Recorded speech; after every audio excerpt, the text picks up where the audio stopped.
Il-Gvern irreġistra surplus ta' kważi 393 miljun euro fl-2017, żieda ta' aktar minn 296 miljun euro fuq l-2016. Is-surplus huwa kkalkulat fuq id-differenza bejn id-dħul u n-nefqa tal-Gvern, żewġ fatturi li żdiedu fl-2017.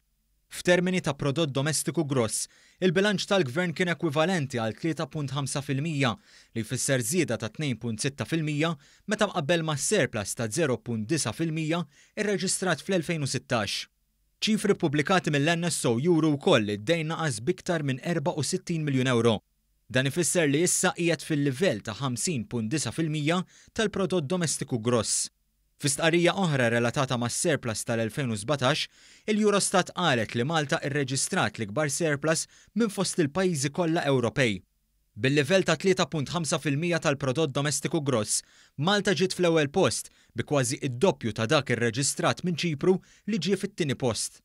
Apparti minn hekk, l-Uffiċċju Nazzjonali tal-Istatistika qal li fit-tieni kwarta din is-sena, il-Gvern irreġistra surplus ta' ftit iktar minn 114 miljun euro.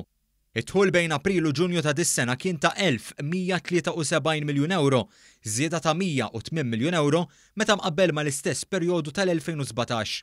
Għal dan il-kwart, kemm id-dħul kif ukoll in-nefqa tal-Gvern żdiedu filwaqt li sal-aħħar ta' Ġunju, id-dejn tal-Gvern naqas bi kważi 127 miljun euro meta mqabbel mal-istess kwart.